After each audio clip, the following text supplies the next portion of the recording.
हाँ, ऑनलाइन में कौन मिताली की? मिताली।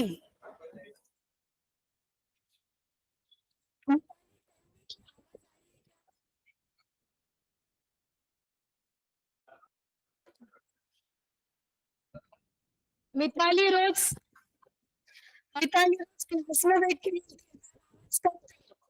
आज ऑनलाइन में बैठ के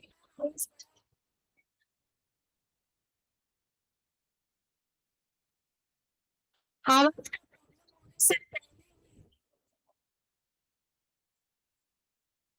फोन दो, मेरा हॉटस्पॉट ले लो। बच्चे फोन नहीं देते नेट के डर से, और मेरे को लगता है मेरे लेक्चर में प्रॉब्लम होता है। दे दे फोन, दे दे, ये ज्वाइन कर ले नेटवर्क। उसका पासवर्ड बहुत डेंजर है, इधर आके ज्वाइन करना पड़ेगा।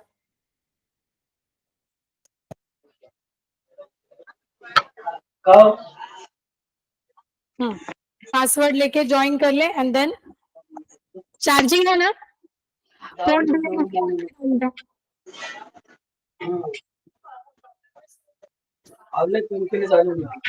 सुबह क्या किया था, मोबाइल से कनेक्ट किया था। ठीक है, ये नेटवर्क कनेक्ट कर ले, किसका पासवर्ड है। तुम लोगों का डाटा नहीं चलना चाहिए, डेटा मिलना चाहिए, है कि नहीं? है कि नहीं? और मैंने चेंज करने का भी कष्ट नहीं लिया, इतना खतरनाक है वो पासवर्ड। कैपिटल स्मॉल सब कुछ है उसमें। हर्ष किधर है?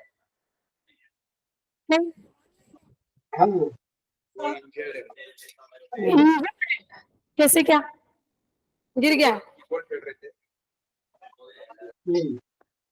क्या ये क्या ट्विस्ट हो गया?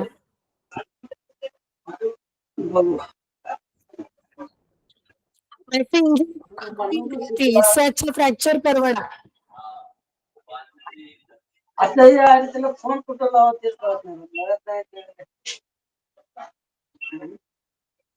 फिर वो परमानेंटली प्रॉब्लम हो जाता है।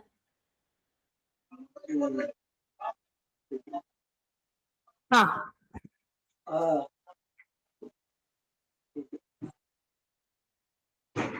जरा मैं तो ऑनलाइन में जो बच्चे हैं अभी उनको आवाज आना चालू हो गई है, आवाज आना ऑनलाइन वालों को चालू हो गई है, करेक्ट? अभी आवाज का कोई प्रॉब्लम नहीं है, चलेगा। हमने कहाँ तक कंप्लीट किया था? We had completed till OPC, only OPC.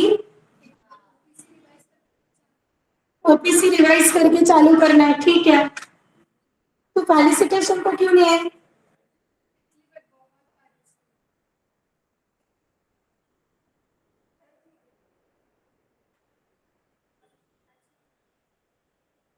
सब लोग अपने पेरेंट्स को लेके आए थे।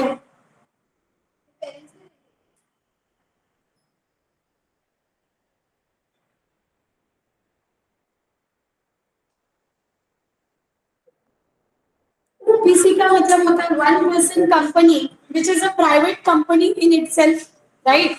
OPC is a private company. दूसरी बात ओपीसी के बारे में क्या है कि अगर किसी मेंबर को ओपीसी फॉर्म करना है तो उसको क्या करना पड़ेगा? रजिस्ट्रार के पास जाना पड़ेगा। ओपीसी फॉर्म करने के लिए रजिस्ट्रार क्या बोलेगा? आप क्या करो, एक पर्सन का नाम दे दो, मतलब जिसे सब्सक्राइबर बोला जाता है।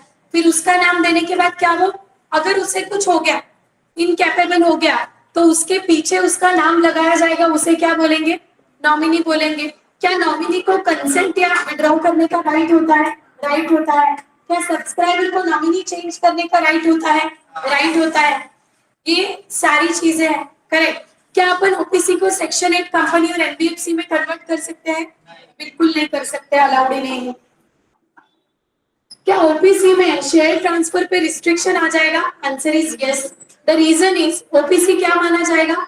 एक प्राइवेट लिमिटेड कंपनी है, और जो भी प्राइवेट लिमिटेड कंपनी होती है उसके शेयर ट्रांसफर पे क्या हो जाता है? रिस्ट्रिक्शंस आ जाते हैं, प्रोहिबिशन आ जाते हैं। इसके लिए प्राइवेट कंपनी के जो भी सारे रूल्स एंड रेगुलेशंस है, क्या वो ओपीसी पे अप्लाई होंगे? डेफिनेटली होंगे। तो ओपीसी को कुछ एग्जाम्पशंस दिए हुए हैं गवर्नमेंट ने, यस ट्रिब्यूनल ने। क्यों? क्योंकि ओपीसी एक नया पैटर्न है, नया फॉर्म ऑफ बिजनेस है, इसके लिए इसको कुछ क्या दिए हुए हैं, एग्जाम्पशंस दिए हुए हैं कि ज्यादा से ज्यादा लोग आके ओपीसी फॉर्म करें और बिजनेस को क्या करें, ग्रो करें।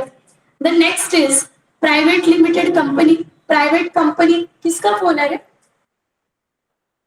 किसका फोन है? जाके देख के आ। कुछ भी अपना तुम लोग ना ऐसे मतलब बाप रे बिहेव करते हो जैसे कि अननोन नंबर का फोन मिस हो गया तो क्या आपका करोड़ों का नुकसान हो जाएगा कि क्या? इससे अच्छा आपको ऐसा नहीं लगता कि 2 मिनट क्लास में मिस हो गए तो भी करोड़ों का नुकसान हो सकता है? ये नहीं पता आपको? चलो एनीवेज, मैं क्या बोलती हूँ, मम्मी या पापा का मतलब आपके पेरेंट्स का अगर कॉल हो, बड़े भाई बहन मम्मी पापा, तो आप जा सकते हो, तो उनको टाइम देना वर्थ इट है। आप उनके अलावा किसी और को टाइम दे रहे हो तो अभी वो ठीक नहीं है तुम्हारे ग्रोथ के लिए। कौन तरह कंपनी वाला क्या? ये 2-2 3-3 बार जो कॉल करते ना, वो समझ जाने का वो खुद ही वेले होते, क्वालिफाइड होते हैं। मैंने बोला क्वालिफाइड वाले लोग। कॉलेज क्या बोले? कॉलेज के लोग बहुत दिन से मिलने नहीं आया, ऐसे बोले क्या? अच्छा। हाँ, तो देन प्राइवेट कंपनी का मतलब होता है the company which having minimum share capital as be prescribe. Share capital जितना प्रिस्क्राइब किया हुआ है वो उतना होना चाहिए, कम से कम। कितना प्रिस्क्राइब किया है? अभी तक नहीं किया है। देन और क्या है, कंपनी में क्या होना चाहिए जिससे हम समझेंगे कि वो प्राइवेट है? उसके शेयर ट्रांसफर पे रिस्ट्रिक्शन होना चाहिए, प्लस उसके नंबर ऑफ मेंबर का लिमिट कितना होना चाहिए? मैक्सिमम 200, कम से कम 2 या मैक्सिमम 200। उसका एक एक्सेप्शन है जो कि ओपीसी है। जो हम 200 का लिमिट काउंट करते हैं, 200 के लिमिट में हम क्या एम्प्लॉइज को काउंट करेंगे? क्या एम्प्लॉइज मतलब जॉब करने वाले, उनको काउंट नहीं करेंगे, या एक्स एम्प्लॉइज को भी काउंट नहीं करेंगे। और जो जॉइंट होल्डर्स है, मतलब एक शेयर 2 लोगों ने होल्ड करके रखा है, उनको हम एक ही मानेंगे, 2 नहीं मानेंगे, है ना? जैसे जॉइंट बैंक अकाउंट होता है तो वो एक ही अकाउंट माना जाता है कि 2 माना जाता है? एक ही माना जाता है। वैसे हम उसको एक मेंबर ही कंसिडर करेंगे। प्राइवेट लिमिटेड कंपनी में क्या शेयर के ट्रांसफर पे प्रोहिबिशन दिया होता है, प्लस उसमें और एक जो इनविटेशन सिक्योरिटीज का इनविटेशन देते हैं ना पब्लिक के लिए, उस पे भी क्या किया है, रिस्ट्रिक्शंस दिया हुआ है। पब्लिक सिक्योरिटीज इन्वेस्टमेंट मतलब जो क्या है, पब्लिक लिमिटेड कंपनीज होते हैं और न्यूज़पेपर में, बुलेटिन्स में वगैरह क्या करते हैं, सिक्योरिटीज, जो उनके सिक्योरिटीज होते हैं, शेयर्स है या बाकी चीजें, उनको पर पब्लिकली ओपनली इनवाइट करते हैं कि आओ आप हमारे कंपनी को अप्रोच करो और इतने कंपनी क्या करो, शेयर्स खरीदो, आपको डिस्काउंट पे देंगे वगैरह वगैरह। Security, yes yes. तो ये केस में क्या पब्लिक कंपनीज ऐसे कर सकती है? पब्लिक कंपनीज को ये करना अलाउड नहीं है अनलेस एंड अनटिल आपको परमिशन नहीं है। क्या ओपीसी पब्लिक प्राइवेट कंपनी मानी जाती है? Answer is yes. एंड अगर कोई स्मॉल कंपनी हो तो स्मॉल कंपनी को भी हम क्या मानेंगे? प्राइवेट कंपनी मानेंगे। अभी आप बोलोगे स्मॉल कंपनी मतलब क्या?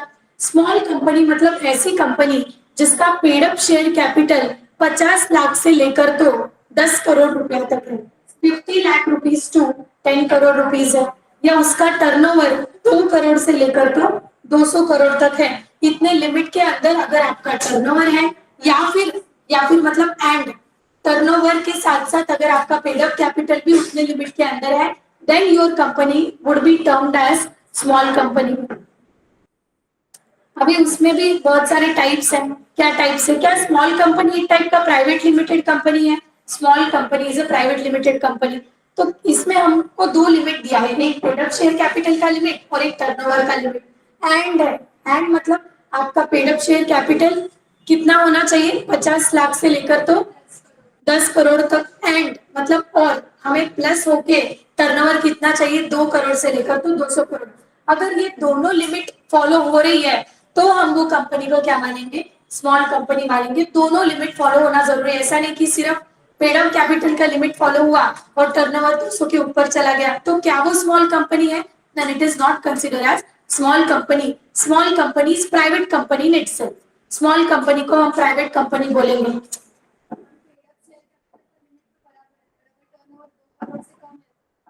2 करोड़ से कम है तो भी उसको हम स्मॉल कंपनी नहीं बोलेंगे, फिर उसे हम प्राइवेट कंपनी बोलेंगे.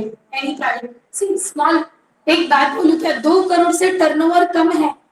2 करोड़ मतलब कंपनी के लिए बहुत निग्लिजिबल अमाउंट है, बहुत बेसिक सी अमाउंट है.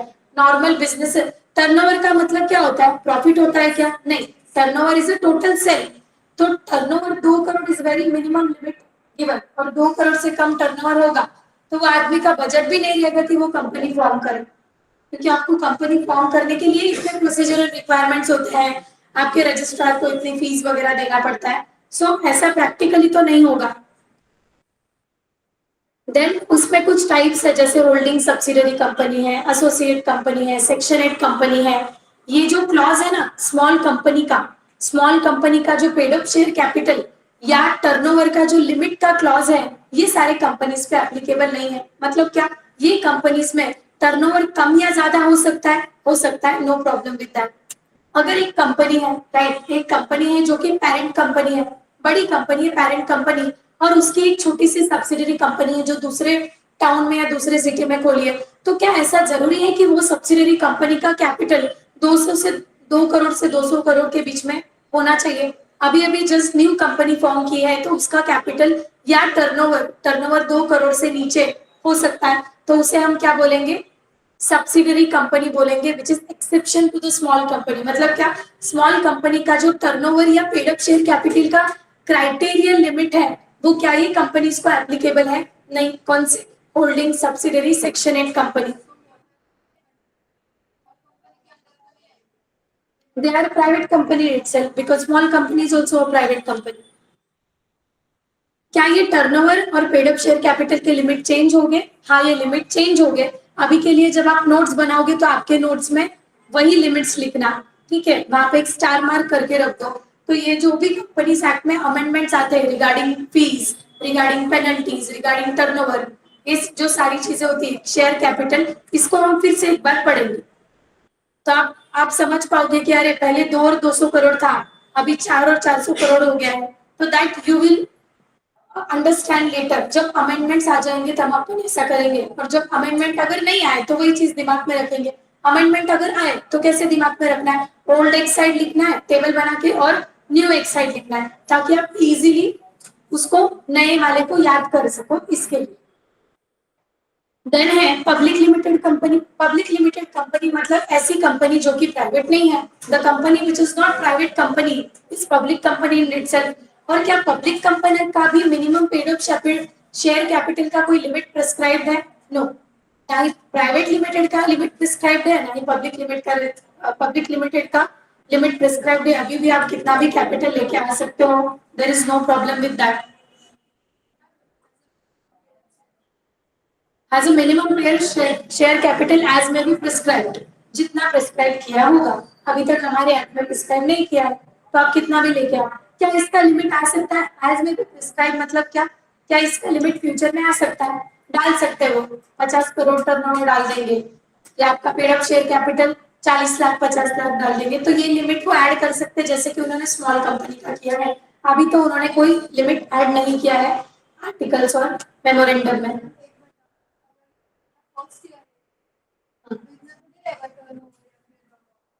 कोई प्रॉब्लम नहीं ना, अभी तक मिनिमम लिमिट हमने प्रिस्क्राइब किया ही नहीं है. अगर हमारा टर्नओवर 2 करोड़ से लेकर 2 करोड़ कम से कम रहेगा, अगर हमारा टर्नओवर 2 करोड़ है, 3 करोड़ है, 4 करोड़ है, और तो हमारा पेड अप शेयर कैपिटल 50 से 10 करोड़ की लिमिट में है, तो अल्टीमेटली क्या हम कंपनी हुए? यस, बट हम एक टाइप का स्मॉल कंपनी हो गए. जब हमारा टर्नओवर एक प्रिस्क्राइब लिमिट से एक्सीड होगा, तब अपन नॉर्मल प्राइवेट लिमिटेड कंपनी मानी जाएगी. क्या स्मॉल कंपनी भी प्राइवेट लिमिटेड कंपनी होती है? यस. और ऐसा भी जरूरी नहीं है ना कि आपका 2 और 200 करोड़ ही होना चाहिए. अगर आपका 2 करोड़ से कम हो तो क्या उसे हम holding company, subsidiary company, OPC मान सकेंगे. As per the limit of number of members आपका डिसाइड होगा कि आपकी कंपनी कौन से टाइप की कंपनी है. जैसे अगर पब्लिक लिमिटेड कंपनी है तो कम से कम आपके 7 लोग होने चाहिए, पब्लिक लिमिटेड के क्लॉज के अंदर रजिस्टर होना चाहिए, उस शेड्यूल में रजिस्टर होना चाहिए। सो सारी रिक्वायरमेंट्स पूरे होते हैं, बस यहाँ पे क्या है, पेड अप शेयर कैपिटल का कोई रिक्वायरमेंट नहीं है, क्योंकि which is not even given. क्या पब्लिक लिमिटेड कंपनी में shares are freely transferable? Shares are freely transferable. क्या securities, public limited companies market में सिक्योरिटीज इजीली क्या कर सकती है, इजीली फ्लोट कर सकती है, इजीली सेल कर सकती है, उस पर कोई रिस्ट्रिक्शन नहीं है। अगर एक पब्लिक लिमिटेड कंपनी है और दूसरी वही कंपनी का काम करने वाली एक एजेंट कंपनी है, तो उसे पब्लिक को क्या बोलेंगे, होल्डिंग बोलेंगे, और वो एजेंट को सब्सिडरी बोलेंगे। तो वो जो एजेंट कंपनी है क्या वो भी ऑटोमेटिकली पब्लिक कंपनी बन जाएगी? Yes, of course. So any subsidiary company of public company would be considered as public company. अभी है companies on the basis of control. Control मतलब क्या, एक कंपनी दूसरे कंपनी पे कंट्रोल कर रही है। Control in terms of what, क्या हो सकता है? Control in terms of voting rights हो सकता है, control in terms of composition of board of directors हो सकता है। जैसे कि एक कंपनी है, इमेजिन करो एक बड़ी कंपनी है, बड़ी कंपनी को मैं पेरेंट कंपनी बोलूंगी, और जो दूसरी वाली छोटी कंपनी है उसे मैं अभी के लिए एजेंट कंपनी बोलूंगी। सो ये जो बड़ी कंपनी, हम कैसे समझेंगे कि ये बड़ी कंपनी है और ये छोटी कंपनी है?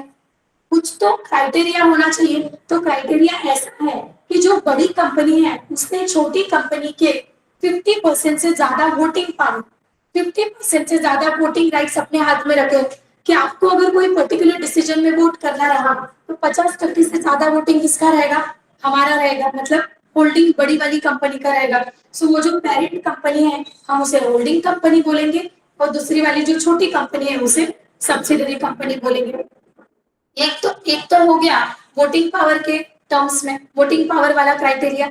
या फिर may be board of director को हैंडल करने का, या बोर्ड ऑफ डायरेक्टर के कंपोजिशन को हैंडल करने का किसके हाथ में है? बड़ी वाली कंपनी में, पेरेंट कंपनी के हाथ में। जैसे वो कंपनी में मैं इमेजिन कर रही हूँ, वो डोर मतलब छोट एक एजेंट कंपनी है और मैं मतलब एक पेरेंट कंपनी हूँ, तो मेरे पास राइट है वो जो कंपनी है वो कंपनी के बोर्ड ऑफ डायरेक्टर्स को अपॉइंट करने का, बोर्ड ऑफ डायरेक्टर्स को रिटायर करने का, बोर्ड ऑफ डायरेक्टर्स को रिमूव करने का। ये सारा की सारा राइट किसके पास है? मेरे पास है, कुछ हद से ज्यादा। So I am holding composition of board of director of another company, then I would be considered as holding company and that company would be considered as subsidiary company. या तो आपने वोटिंग राइट होल्ड करना चाहिए 50% से ज्यादा, या फिर आपने बोर्ड ऑफ डायरेक्टर का कंपोजिशन होल्ड करना चाहिए। दोनों में से कोई एक भी चीज होल्ड करो तो होल्डर को होल्डिंग बोला जाएगा, और जिसका होल्ड किया है आपने वोटिंग राइट या कंपोजिशन उसको क्या बोला जाएगा? सब्सिडरी कंपनी बोला जाएगा, that is agent company.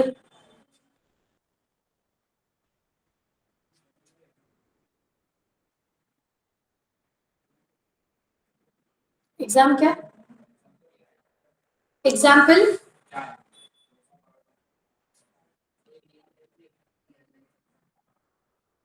Real life का एग्जाम्पल। ओके, ये जो टाटा वगैरह है, क्या इसके बहुत सारे सब ब्रांचेस हैं? टाटा है, रिलायंस है। जैसे अगर मैं समझू कि एक रिलायंस मेन बड़ी कंपनी है, क्या अजियो रिलायंस का ब्रांच है?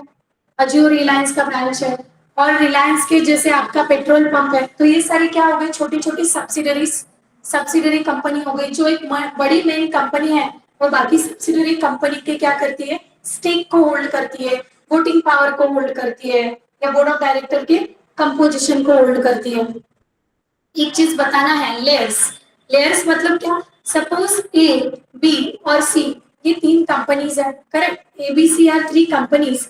If A is a holding company of B, right? If A is holding company of B and B is holding company of C, automatically A will be holding company of C.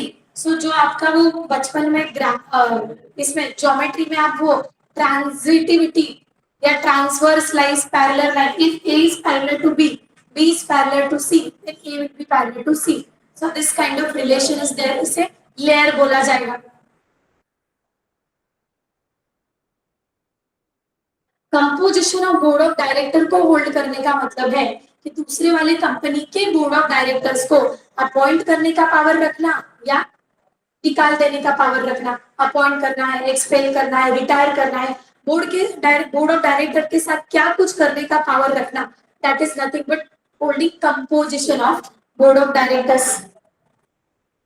Then होता है एक associate company. सी आपको holding और subsidiary company पता चल गया है, holding और सब्सिडरी कंपनी पता चल गया, उसी वे में होल्डिंग और एसोसिएट कंपनी होता है। जो पेरेंट कंपनी है हम उसे अभी भी स्टिल होल्डिंग कंपनी बोलेंगे, जिसको हम सब्सिडरी बोलते थे उसे अभी हम एसोसिएट कंसिडर करेंगे। कैसे? Associate company means a company which has significant influence, means the control of at least 20% of total voting power or control of participation of the business decision under agreement। मुझे बताओ अगर parent company 50% से ज्यादा 50% से ज्यादा अगर voting power hold करे तो वो कंपनी कौन बनेगी? सब्सिडरी कंपनी बन जाएगी। बट व्हाट इफ अगर 50% से कम वोटिंग पावर होल्ड करे तो देन वो कंपनी क्या बोलेगी? वो कंपनी को हम क्या बोलेंगे? एसोसिएट कंपनी बोलेंगे। एसोसिएट कंपनी का मतलब होता है कोई ऐसी कंपनी जिस कंपनी के ऊपर दूसरे कंपनी का कोई सिग्निफिकेंट इन्फ्लुएंस है। सिग्निफिकेंट इन्फ्लुएंस मतलब एक दबाव है, एक डोमिनेंस है। कितना डोमिनेंस? वोटिंग पावर में एटलीस्ट 20%, 20% से लेकर तो 50% तक। मैंने ऐसा क्यों लिमिट दिया 20 to 50? क्योंकि अगर 50 से एक्सीड किया तो वो सब्सिडरी बन जाएगी। सो इसके लिए मैंने लिमिट दिया जो कि यहाँ पे नहीं है, बट अपने अंडरस्टैंडिंग के लिए अपन बोल सकते हैं 50 के ऊपर है तो वो सब्सिडरी नो डाउट, तो यहाँ पे होल्डिंग कंपनी। बट 50 के नीचे है मतलब 20 to 50% के रेंज में अगर वोटिंग पावर या फिर कोई इंपॉर्टेंट डिसीजन होल्ड करती है तो वो कंपनी को क्या बोला जाएगा? एसोसिएट कंपनी बोला जाएगा। और जो होल्डर है, पेरेंट है, उसे होल्डिंग कंपनी बोला जाएगा। सेम। सो आपको प्राइवेट लिमिटेड, पब्लिक लिमिटेड समझ गया, प्राइवेट पब्लिक स्मॉल कंपनी समझ गया। स्मॉल कंपनी का जो टर्नओवर का लिमिट है, पेड अप शेयर कैपिटल का लिमिट है, आई थिंक मेरे हिसाब से मतलब मेरे को 80% गारंटी है कि आपके अटेम्प्ट में चेंज होएगा। सो यू जस्ट कंसीडर कि बाबा पेड अप कैपिटल का लिमिट इतना से इतना है, दैट इज कितना था? तो 20 लाख कि 10 लाख? 10 लाख से लेकर तो 50 लाख से लेकर तो 10 करोड़ पक्का। सो पेड अप शेयर कैपिटल का लिमिट था 50-10 मतलब 50 लाख 10 करोड़। एंड मतलब दोनों चीजें फुलफिल होनी चाहिए। एंड टर्नओवर का लिमिट था 2 करोड़ से लेकर तो 200 करोड़ तक। अभी के लिए वो है, योर लिमिट में चेंज, आपके नए मॉड्यूल में वो चेंज हो गई रहेगी, बट उसको भी कंसीडर मत करो। अमेंडमेंट में स्पेसिफिक क्लॉज के साथ चेंज आता है तो हम उसको कंसीडर करेंगे। शेयर कैपिटल मतलब अभी मैं शेयर कैपिटल का डिटेल में पढ़ाऊंगी। शेयर कैपिटल के टाइप्स होते हैं, जैसे कि कंपनी ने, एक होता है nominal value of share capital, company ने कितना कैपिटल निकाला है, कितना अमाउंट निकाला है इन्वेस्ट करने के लिए, कि आप कितने शेयर्स निकाले मैं बोल सकती हूँ बेचने के लिए। सिंपल टर्म्स में कितना मेरे पास माल है, माल मतलब स्टॉक, शेयर्स, कितना स्टॉक है जो कि मैंने बेचने के लिए निकाला है, वो टोटल अमाउंट को मैं एक नॉमिनल वैल्यू पकड़ूंगी। वो टोटल अमाउंट मतलब एक नॉमिनल वैल्यू है। उसमें से लेट्स से उसका 50% मैंने अगर निकाला 10 करोड़, तो 10 करोड़ का 50% कितना हुआ? 5 करोड़ हो गया। 5 करोड़ शेयर होल्डर्स ग्रैब कर लिया है कि इसने 1000 लिया, इसने 2000 लिया, तूने 3000 लिया, तो 5 करोड़ अलग अलग शेयर होल्डर्स ने उतने शेयर्स क्या कर लिए? ग्रैब कर लिए। अभी आपने जितने शेयर्स लिए, जैसे तूने शेयर लिए मेरी कंपनी से 4 लाख रुपए के, तेरे पास अभी 3.5 लाख रुपए है, तो जो पैसा तूने मुझे दिया वो क्या बोला जाएगा? Paid of share capital, because I have received that much amount. So unpaid कितना हुआ, मतलब आउटस्टैंडिंग कितना हुआ? 5 लाख। कितना था? 50,000 रुपए। तो 50,000 will be unpaid. Paid of share capital मतलब whatever the amount is receive by the company from the shareholders, जिन्होंने उतना शेयर्स क्या किया है? खरीदा है, that is nothing but paid up share capital. Called up, मैंने ऐसा कोई अमाउंट दिया क्या? अच्छा हाँ, तो कॉल्ड अप 5 करोड़ है। Call up is 5 crore, but जितना शेयर होल्डर ने कॉल किया मतलब ग्रैब किया, उसमें से जितना पे किया वो पे हो जाएगा। क्या आपको सब्सिडरी होल्डिंग एसोसिएट कंपनी समझा? This is very important. क्या आपको प्राइवेट और पब्लिक कंपनी समझा? स्मॉल कंपनी ओपीसी समझा? Okay These are just the types of company हम देख रहे हैं. Then, on the basis of access to capital that is nothing but the type. जैसे on the basis of number of members है, on the basis of liability है, वैसे on the basis of access to capital एक होता है listed company और एक होता है unlisted company. Listed company मतलब क्या? आपकी कंपनी का कहीं पे लिस्ट में नाम है. So the name of the company is listed on any recognized stock exchange. उसे बोला जाएगा लिस्टेड कंपनी. और जो कंपनी आपकी रिकॉग्नाइज्ड स्टॉक एक्सचेंज पे लिस्टेड नहीं है, that company will be called as unlisted. क्या आप आपकी अनलिस्टेड कंपनी लिस्टेड में करवा सकते हो? Definitely you can list your company if it is not unlisted, if it is not listed. नहीं, क्यों कराएंगे? Listed company will have benefits. Then है गवर्नमेंट कंपनी. गवर्नमेंट कंपनी नाम से ही पता चलता है कोई ऐसी कंपनी जो कंपनी में किसका सिग्निफिकेंट इन्फ्लुएंस है? गवर्नमेंट का. अभी गवर्नमेंट में क्या सेंट्रल गवर्नमेंट भी आएगा, स्टेट गवर्नमेंट भी आएगा. ठीक है, सेंट्रल गवर्नमेंट अकेला हो सकता है, नो प्रॉब्लम. सेंट्रल गवर्नमेंट अकेला हो सकता है, नो प्रॉब्लम. स्टेट गवर्नमेंट भी अकेला हो सकता है. बट क्या सेंट्रल और मैंने एक गवर्नमेंट को अगर बोल दिया तो क्या सेंट्रल और स्टेट आधा आधा मिलके भी कर सकते हैं, कंट्रीब्यूट कर सकते हैं? तो ये केस में वो कंपनी को गवर्नमेंट कंपनी बोला जाएगा. अभी आप बोलोगे कितना होल्ड करेगा? कोई सिग्निफिकेंट इन्फ्लुएंस तो चाहिए, कुछ अमाउंट तो चाहिए. तो एटलीस्ट 51%. क्या 50 चलेगा? नहीं चलेगा. कम से कम 51% गवर्नमेंट ने होल्ड किया होना चाहिए. गवर्नमेंट मतलब क्या? या तो आपका सेंट्रल गवर्नमेंट या तो स्टेट गवर्नमेंट, नहीं तो दोनों ने मिलकर चलेगा.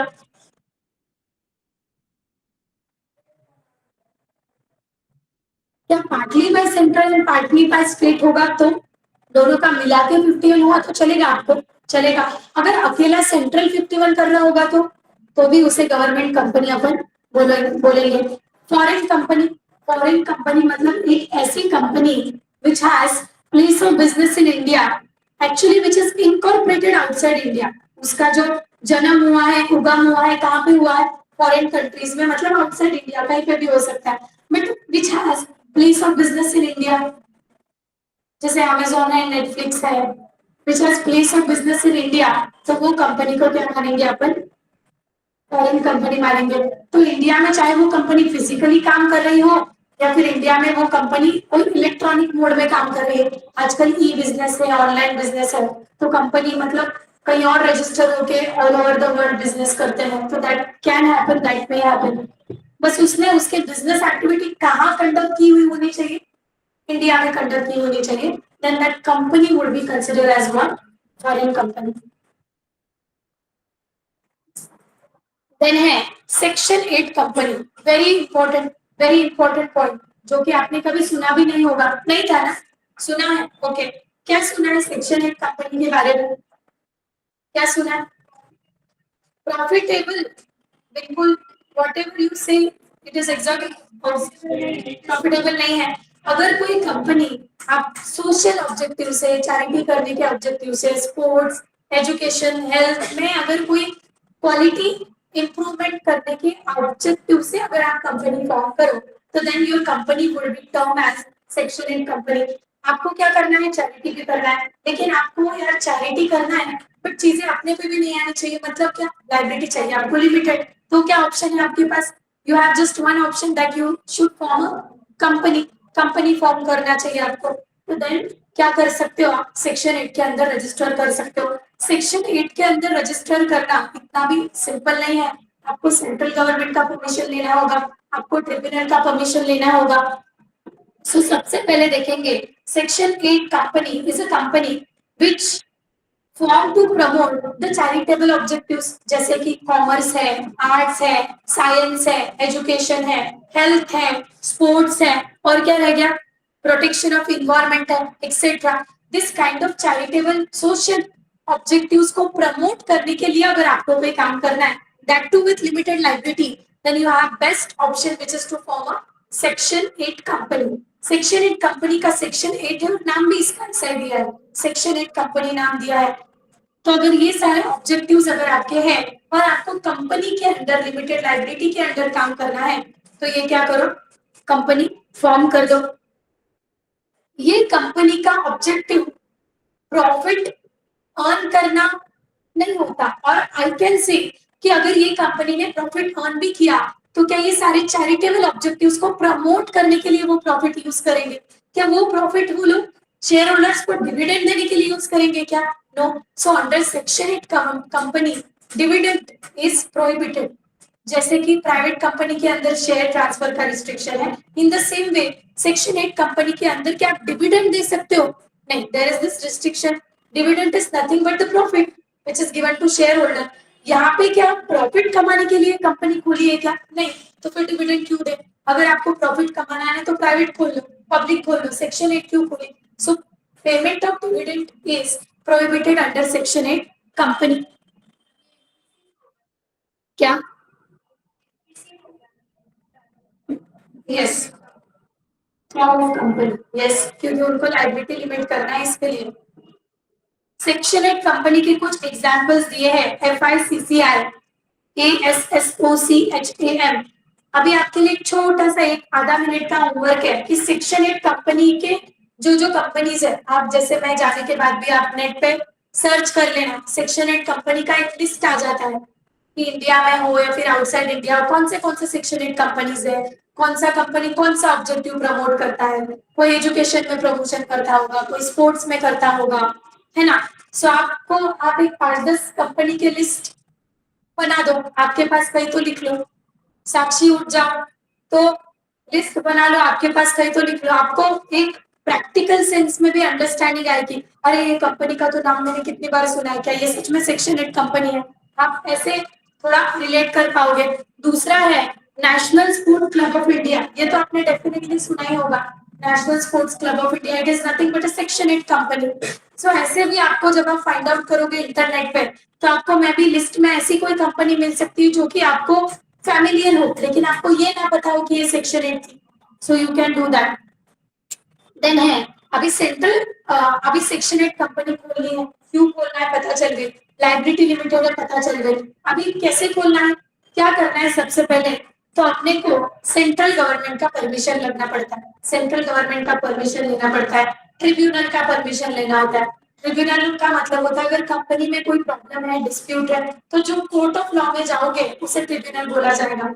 जैसे आपने अगर कोई लड़ाई झगड़ा हो गया तो अपन हाई कोर्ट, सुप्रीम कोर्ट वगैरह जाते हैं, ऐसे ही कंपनीज के लिए एक ट्रिब्यूनल होता है। एक चीज।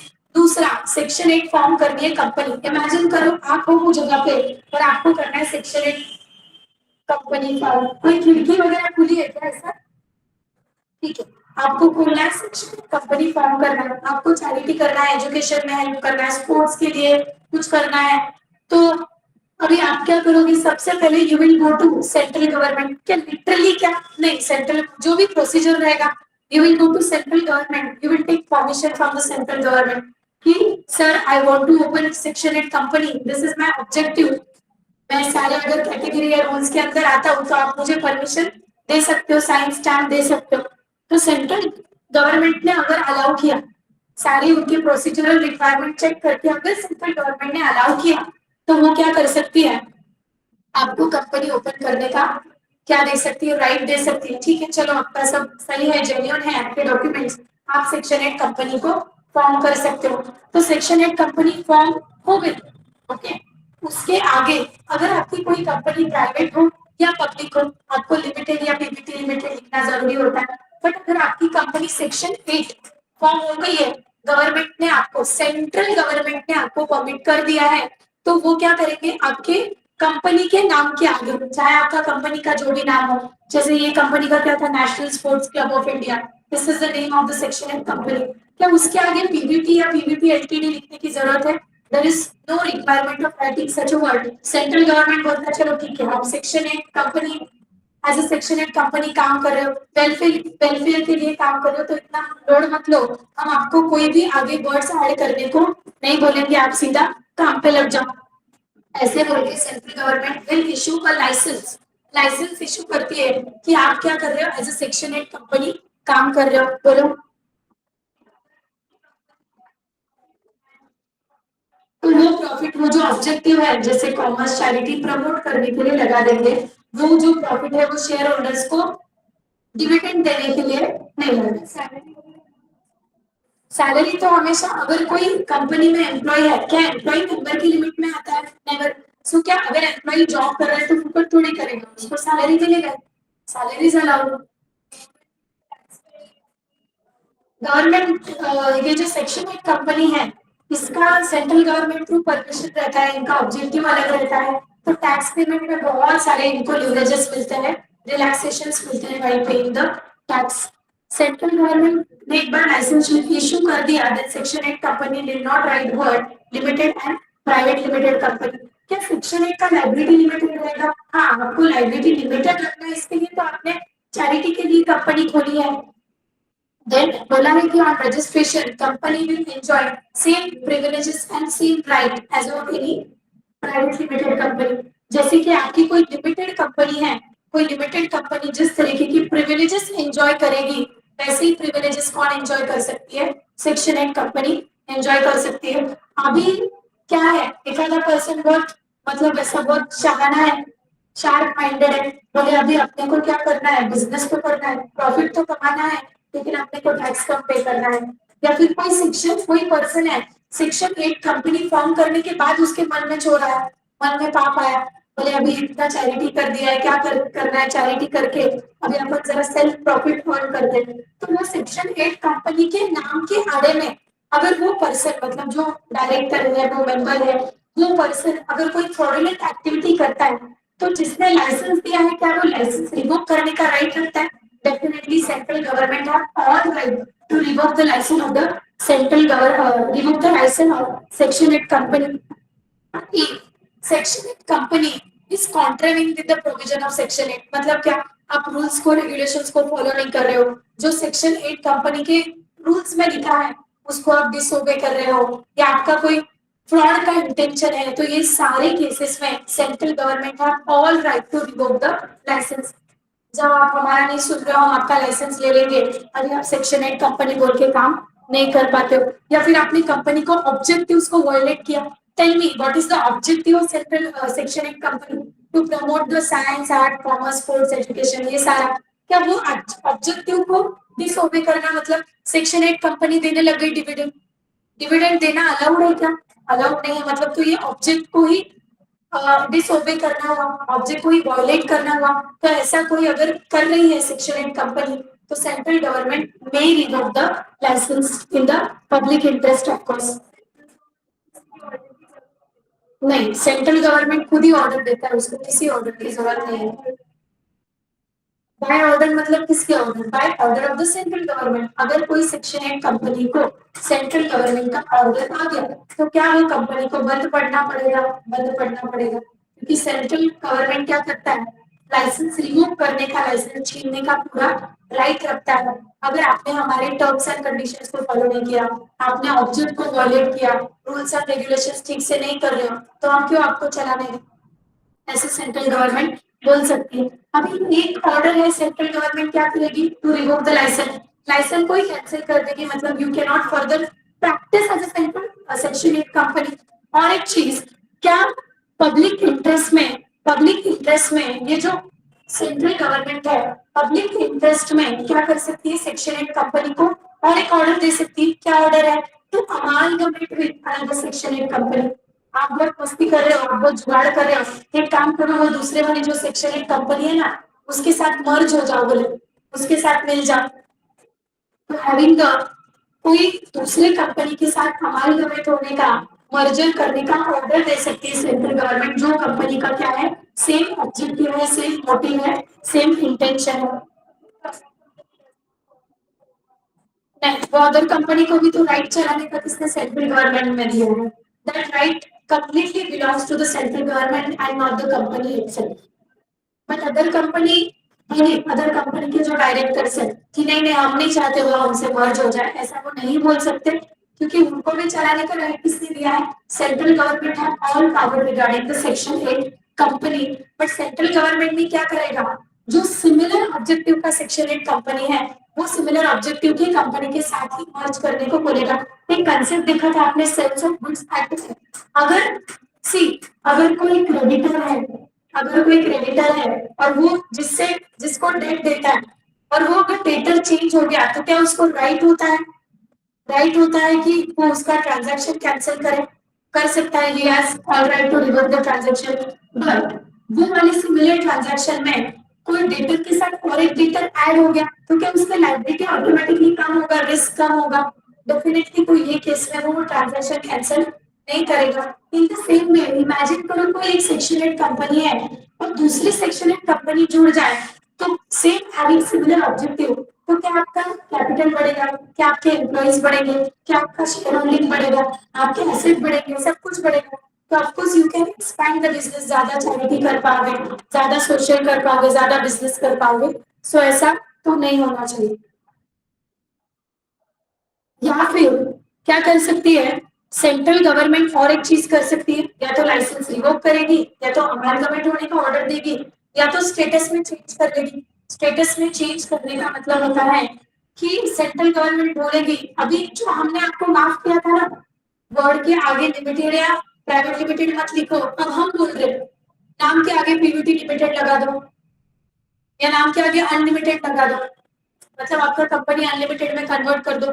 क्या कर सकती है, अगर सेंट्रल गवर्नमेंट चाहो तो वो कंपनी को सेक्शन 8 कंपनी हटा के प्राइवेट या पब्लिक में कन्वर्ट करवा सकती है, अगर वो कंपनी ने कोई ऑफेंस किया तो, प्रोविजंस को कॉन्ट्रावेंट किया तो।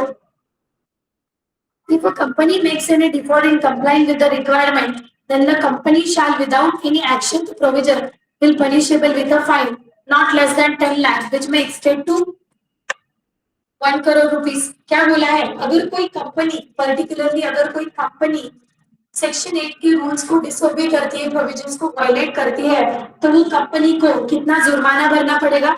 10 लाख रुपए से लेकर तो 1 करोड़ तक का जुर्माना भरना पड़ेगा। प्लस वो कंपनी के नाम के आड़े जो ये चीज कर रहा है, that is member in default, person in default और डायरेक्टर इन डिफॉल्ट, उसको ऑफिसर इन डिफॉल्ट, उसको कितना जुर्माना भरना पड़ेगा? 25,000 से लेकर तो 25 लाख तक का जुर्माना भर सकता है, भरना पड़ सकता है। क्या ये जुर्माना चेंज होगा? इट विल चेंज, बोलो।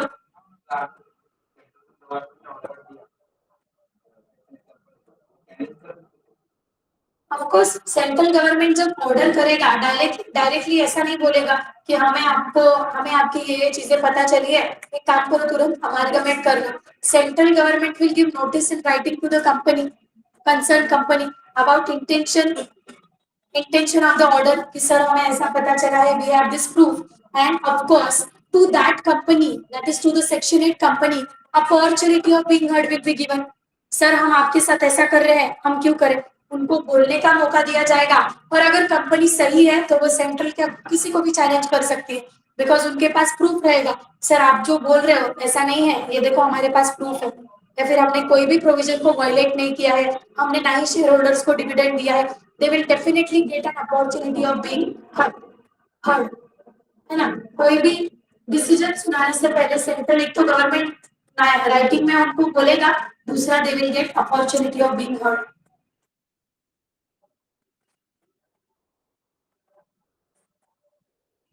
दूसरा एक चीज है कि अगर सेक्शन 8 कंपनी को कोई जनरल मीटिंग बुलाना है तो it should be called before 14 days का नोटिस देके। प्रायरली इट वाज 21 डे का notice, now it has been change to 14 days।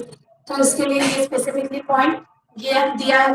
अगर कोई पार्टनरशिप फॉर्म है, कोई पर्टिकुलरली पार्टनरशिप फॉर्म है और उसको बनना है सेक्शन कंपनी का मेंबर, उसको करना है थोड़ी सी चैरिटी, जितना प्रॉफिट कमाए उसमें थोड़ा कंट्रीब्यूट करना है, तो अगर पार्टनरशिप फॉर्म चाहो तो क्या सेक्शन 8 कंपनी का मेंबर बन सकती है? Answer is yes. If partnership form wants to become a member of section 8 company, then firm can be a member of section 8 company, no problem with that। सो इसका मतलब क्या, हम ऐसा बोल सकते हैं क्या कि सेक्शन 8 कंपनी के जो मेंबर है वो नेचुरल सिटीजन, मतलब नेचुरल पर्सन भी बन सकते हैं एंड आर्टिफिशियल पर्सन भी बन सकते हैं, हम इसको ऐसा बोल सकते हैं। क्या आपको सेक्शन 8 कंपनी अच्छे से समझा? सेक्शन 8 कंपनी मतलब ऐसी कंपनी जो कि charitable, social, art, science, commerce, sports, education, social, charity, protection of environment etcetera, ये सारे ऑब्जेक्टिव्स के लिए करता है।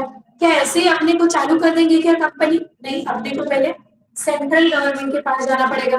सेंट्रल गवर्नमेंट अगर central government is okay with all the requirements, all the procedural requirement, can central government allow us to run the company? Yes, central government सबसे पहली बात क्या बोलेगा, आप कंपनी चला रहे हो, आप लिमिटेड या पीवीटी लिमिटेड आगे लिखने की कोई जरूरत नहीं है, चलो आप कंपनी चलाओ, हमने आपको क्या कर दिया है, लाइसेंस इशू कर दिया है, licence to work, licence issue कर दिया। जैसे अगर हम लोग पार्टनरशिप फॉर्म में रजिस्टर करने जाते हैं फॉर्म, तो रजिस्ट्रार क्या इशू करता है under section which 59, under section 59 registrar issue what, certificate of registration issue करता है कि ये आपका एक सर्टिफिकेट है, प्रूफ है, इसके अंदर आप काम कर पाओगे।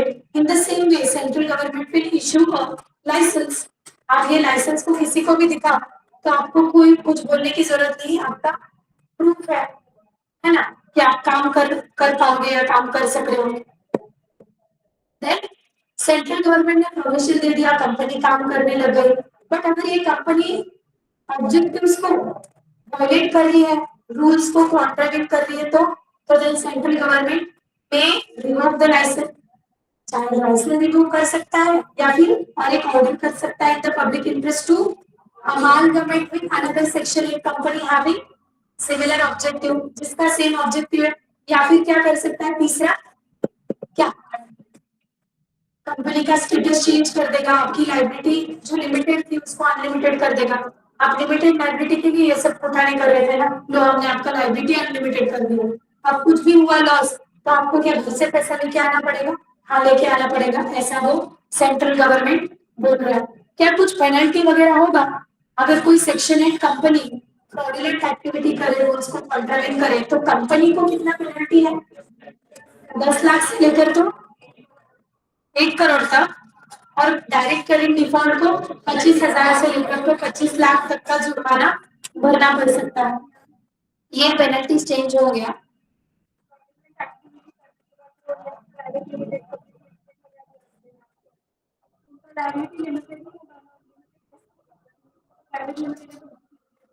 बट उनको जो सेक्शन 8 कंपनी के अंडर जो रिलैक्सेशन मिल रहे थे वो रिलैक्सेशन नहीं मिलेंगे। सी सेक्शन 8 कंपनी में क्या होता है, जनरली सेक्शन 8 कंपनी में हम डिविडेंड नहीं दे रहे हैं, बट अगर तुम्हारी कंपनी पब्लिक को, क्या आपको शेयर होल्डर्स को डिविडेंड देना पड़ेगा, डेफिनेटली डिविडेंड देना पड़ेगा। तो जो वो सेल्फ प्रॉफिट कर रहे हो कंपनी के नाम की, जो वो कॉर्पोरेट विल वाला कंसेप्ट है, कुछ नहीं, यहाँ पे सिंपली कॉर्पोरेट विल लिफ्ट होगा। आइदर आपकी कंपनी अनलिमिटेड भी करने बोल सकते हैं, आपकी कंपनी के आगे लिमिटेड भी लगाने बोल सकते हैं, liability would be limited, of course liability would be limited, but क्या आपको जो डिविडेंड वगैरह, आप वो जो डिविडेंड का पैसा खुद रख रहे थे या कोई फ्रॉडुलेंट हरकत कर रहे थे, वो अभी कर पाओगे क्या, नहीं कर पाओगे, या तो हम आपका लाइसेंस रिवोक कर देंगे, या फिर अगर पब्लिक इंटरेस्ट में लोगों के लिए अगर वो बेटर है, लोगों के इंटरेस्ट में, तो वो आपका लाइबिलिटी चेंज करने बोलेंगे, नहीं तो best way to revoke the licence. जिस तरीके का ऑफेंस है उस तरीके का पनिशमेंट मिलेगा, end of course they will get opportunity of being heard, उनको चैलेंज करने का, उनको बोलने का, सफाई देने का पूरा मौका दिया जाएगा। ऐसा नहीं कि सेंट्रल गवर्नमेंट ने बोल दिया तो वो फाइनल, ऐसा नहीं होता। देन है next type of company is dormant company, जैसे अपना डोरमेंट पार्टनर होता है स्लीपिंग कंपनी। स्लीपिंग कंपनी मतलब कोई ऐसी कंपनी जो कि इनएक्टिव हो, जो कि काम नहीं कर रही है, सो रही है, means a company which has not been carrying on any business or not made any significant accounting transaction during the last 2 financial years। last 2 financial year मतलब जब, मतलब क्या, जो करंट फाइनेंशियल ईयर वो छोड़ के उसके पहले वाला लास्ट 2 consecutive फाइनेंशियल ईयर बोल सकते हैं, उसके पहले वाला और उसको चिपक के पहले वाला, जैसे अभी 26 27 है तो उसके पहले वाला क्या आएगा, 25 26 और 24 25, ये 2 consecutive last preceding financial years में वो कंपनी ने कोई एक्टिविटी नहीं करनी चाहिए। कोई एक्टिविटी मतलब क्या, वो कंपनी ने कोई सिग्निफिकेंट अकाउंटिंग ट्रांजैक्शन नहीं किया है, ना ही वो कंपनी ने क्या किया है, कंपनी के एनुअल रिटर्न्स फाइल किए हैं, व्हिच इज वेरी इंपॉर्टेंट। तो अगर 2 साल में कोई कंपनी ने ऐसा कुछ नहीं किया है तो देन वो कंपनी को क्या बोला जाएगा, वो कंपनी को बोला जाएगा कि वो कंपनी कैसी है, स्लीपिंग है, डोमिनेंट है, इनएक्टिव है। रेड नहीं पड़ेगा, रेड पड़ना मतलब क्या, रिटर्न ना फाइल करने पे रेड पड़ता है क्या, नहीं, ऐसा नहीं होता। बहुत ये गलत मिसकंसेप्शन है कि अगर आप रिटर्न ही फाइल नहीं कर रहे हो तो आपके पास ब्लैक मनी है, आपके पास मनी नहीं है ना।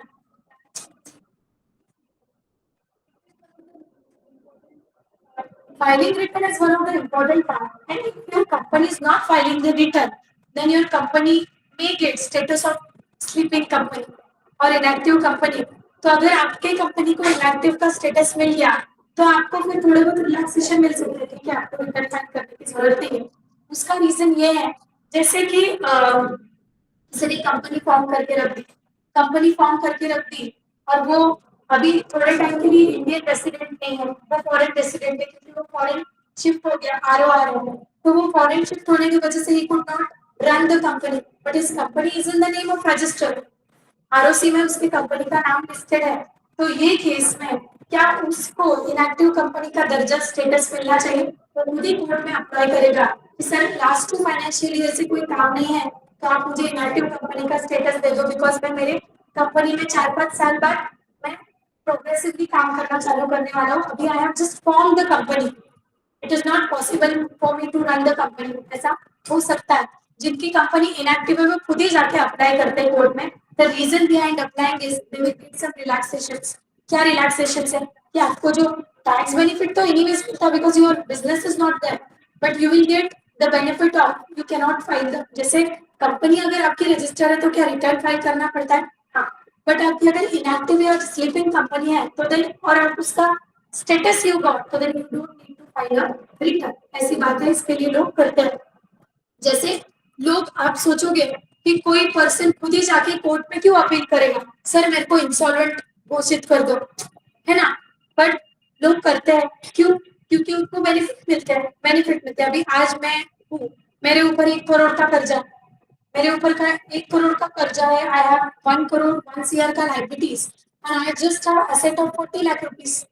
अब मेरे को एक क्रेडिटर के 10 देने, एक के 15 देने, एक के 25 देने, तो आई कैन नॉट डिटरमाइन कि प्रोपोर्शनेटली मैं किसको कितना कम करके दूं, because I just have asset of 40 lakh rupees. क्या करूं क्या ना करूं, तो मैं क्या चली गई कोर्ट में चली गई। मैंने कोर्ट को बोला sir please declare me insolvent, ये देखो मेरे लास्ट सम ईयर्स के balance sheet, cash flow statements, मैं नहीं हूँ, मेरे पास पैसा नहीं है, आप चेक कर सकते हो, तो मुझे इंसॉल्वेंट क्या कर दो, डिक्लेयर कर दो, है ना मंथन। इंसॉल्वेंट डिक्लेयर हो गई हूँ मैं कोर्ट में। सो कोर्ट ने मुझे इंसॉल्वेंट डिक्लेयर कर दिया। At the same time court has appointed one official assignee for me. क्यों, क्योंकि मेरा जितना भी 40 लाख के एसेट का वैल्यूएशन है वो वैल्यूएशन में से मैं प्रपोर्शनेटली किसको कितना दूं, जिसका 15 लाख डेट है उसको 5 लाख देती हूँ, जिसका 12 लाख डेट है उसको 3.5 लाख देती हूँ। सो वो कौन डिसाइड करेगा, that will be decided by the valuer official assignee, और मुझे जो पेमेंट ऑफ लाइबिलिटीज है उसके टुवर्ड्स थोड़ा सा रिलैक्सेशन मिलेगा। इन द सेम वे अगर कंपनी का डॉर्मेंट स्टेटस मिल जाए तो आपको रिटर्न फाइलिंग में रिलैक्सेशन मिल सकता है। अभी आप बोलोगे कि has not made any significant accounting transaction, अभी हम क्या समझे कौन सा सिग्निफिकेंट है कौन सा इनसिग्निफिकेंट है, that is a question of fact. So हमें यहाँ पे एक लिस्ट दिया हुआ है, वो लिस्ट में क्या है, वो लिस्ट में 4 ऐसी चीजें दी है जो इनसिग्निफिकेंट है। क्या बोल रहे हैं, we have given one list, these are the transaction which are other than significant, ultimately क्या की insignificant। so हमारे पास insignificant transaction की लिस्ट है। क्या ये insignificant transaction करेंगे तो भी कंपनी को स्लीपिंग का स्टेटस मिलेगा, आंसर इज यस, सिग्निफिकेंट थोड़ी कर रहे हो। सो ये छोड़कर कुछ और कर रहे हो तो वो सिग्निफिकेंट माना जाएगा, बट अगर ये कर रहे हो तो भी आपको डॉर्मेंट कंपनी का स्टेटस मिलना क्या है, पॉसिबल है, आपको मिलेगा। कौन से इनसिग्निफिकेंट ट्रांजैक्शन है, payment of fees by company to registrar.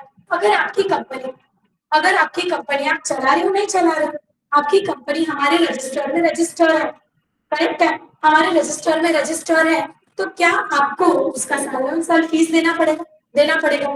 तो आप अगर वो जो पैसा दे रहे हो ना, जो पैसे का ट्रांजैक्शन कर रहे हो, क्या वो आपको सिग्निफिकेंट मानेंगे, नहीं हम सिग्निफिकेंट नहीं मानेंगे उसको, because this is unsaid by default.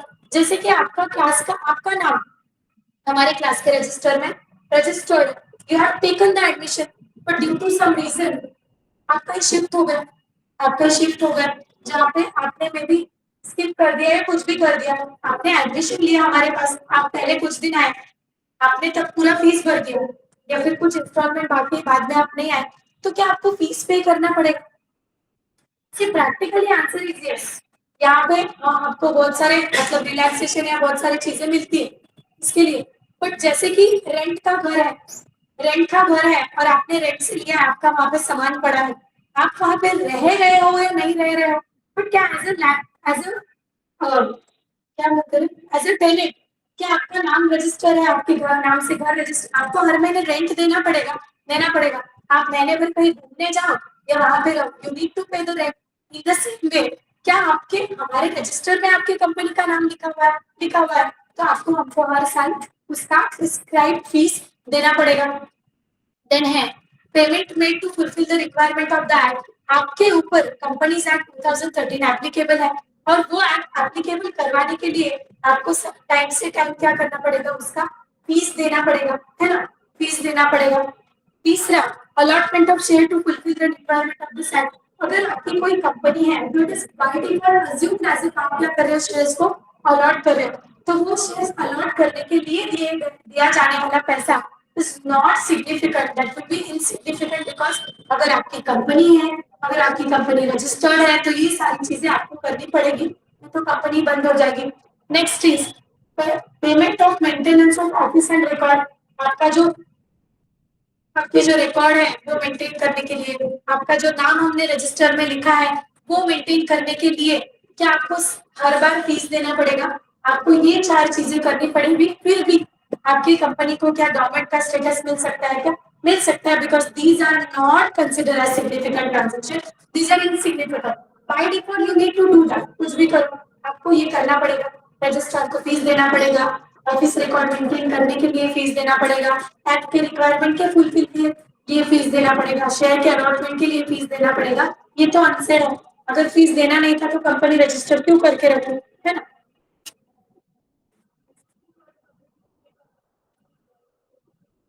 Of course yes. कैसे धंधा बिजनेस कैसे चलाओगे कंपनी? इधर से लोन लेंगे इतना सारा?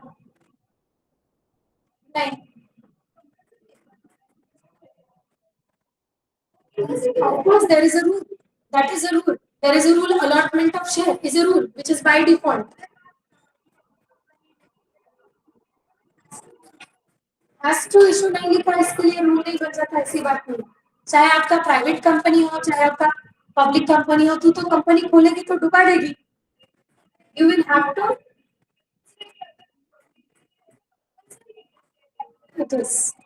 Of course, it is compulsory. It is compulsory. जो हेड डाउन करके बैठे हैं वो उठ जाओ, नहीं तो बाहर ऐसे सोफे पे लेट के आओ 2 minute. It is compulsory, it is necessary आपके कंपनी के बेनिफिट के लिए, कंपनी के ग्रोथ के लिए। फाइनेंशियल्स डिबेंचर तो of course that is of course option. Debenture is compulsory, no not required. आपको नहीं लोन लेना है।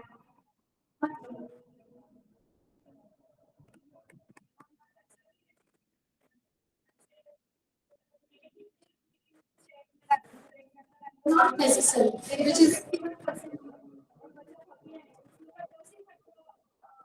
you can convert as per your preference.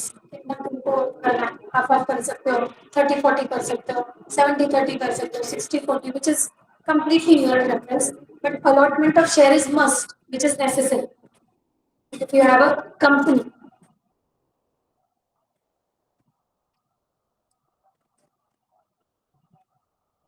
चलो मस्त हो गया, मस्त में हो गया। चलो next type of company is Nidhi company. Nidhi company, Nidhi नाम होता है। हाँ हाँ बोल रहे जोर से, मतलब निधि नाम सुना होगा है। सो निधि नाम होता है, निधि निधि निधि नाम का एक, निधि नाम की एक लड़की होती है। Nidhi is nothing but a finance. See Nidhi मतलब, सी निधि का मतलब हिंदी में पैसा होता है, money, finance. So Nidhi company, in this section, Nidhi or a mutual benefit society means a company which the central government by notification or official gazette declare to be Nidhi or mutual benefit society as the case may be. अगर कोई निधि company है तो कोई खुद चाहे के उसको निधि company नहीं बना सकता है। सेंट्रल गवर्नमेंट अगर ऑर्डर करे कोई कंपनी को तो सेंट्रल गवर्नमेंट ऑफिशियल गैजेट में क्या कर सकता है, ऑर्डर दे सकता है, वो कंपनी को किसमें कन्वर्ट करवा सकता है, निधि कंपनी में कन्वर्ट कर सकता है।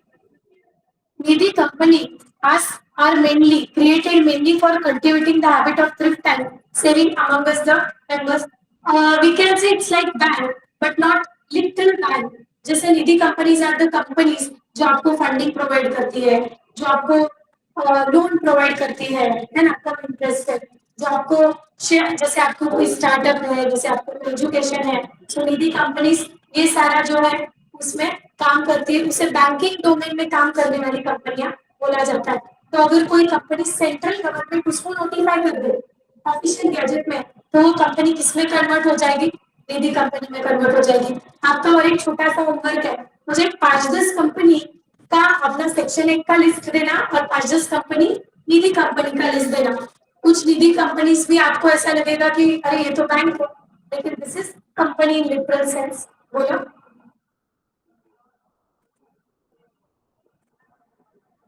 उसमें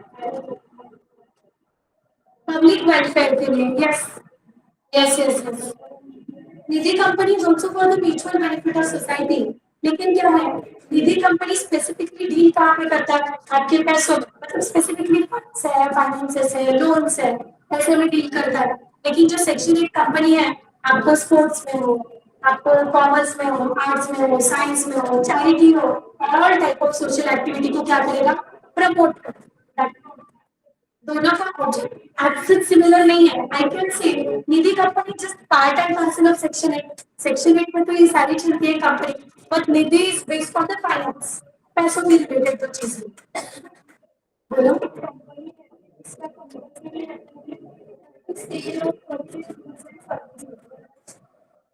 सारे कंपनी का अलग अलग मोटिव होता है। नॉट रिक्वायर्ड, हाँ, इधर गुड्स और सर्विसेज या फिर प्रोडक्शन में हो सकती है कोई company. This is under banking domain, ऐसा बोला जा रहा है। बैंकिंग डोमेन का मतलब, डोमेन का मतलब ऐसे बैंक की तरह काम करने वाले हैं। बैंक का जो बिजनेस है, धंधा है, बैकएंड पे, बैंक का जो बिजनेस है, धंधा है, वो बैकएंड पे हैंडल करने वाली कंपनी, जैसे कि बैंक का सॉफ्टवेयर ये वो होता है, सो वो सारा हैंडल करने वाली companies, that is Nidhi company.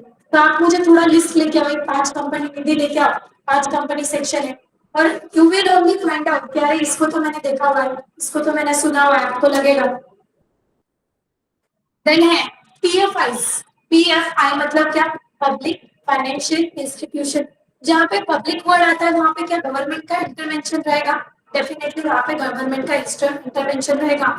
Any company which is established और कंस्टिट्यूटेड अंडर सेंट्रल और स्टेट एक्ट, सेंट्रल गवर्नमेंट के एक्ट के अंदर या फिर स्टेट गवर्नमेंट के एक्ट के अंदर अगर कोई कंपनी कॉन्स्टिट्यूट हुई है, कोई कंपनी बनी है, तो उसे क्या बोलेंगे, PFI, that is public financial institution.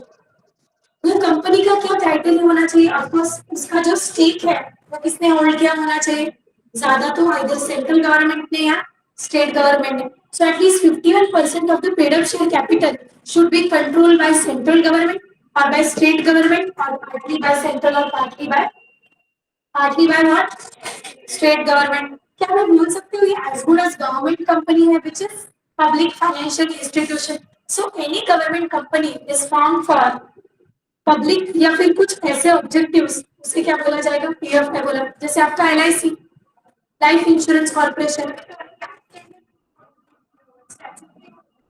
हाँ, बट लेकिन इसको सेंट्रल गवर्नमेंट का क्या होता है, परमिशन लगता है, सेंट्रल या स्टेट गवर्नमेंट का, सेंट्रल या स्टेट गवर्नमेंट का जिसमें फंडिंग लगता है। सी इसके एग्जाम्पल मैं बताती हूँ आपको, just a minute.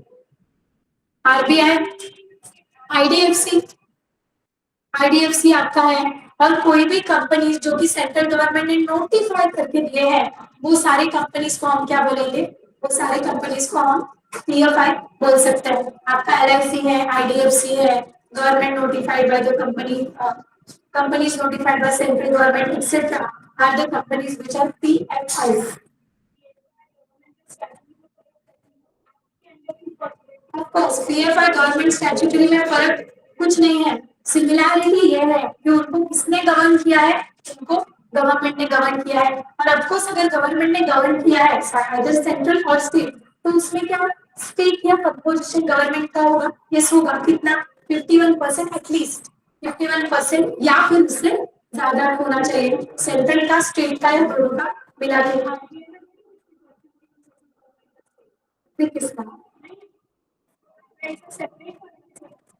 RBI is a separate financial institution which is governed by RBI Act, but which is notified by the government, central government, which is notified by the central government. तो of course उसमें रहेगा central government का composition रहेगा। RBI is a bankers bank, उसमें of course it is notified by the government, central government.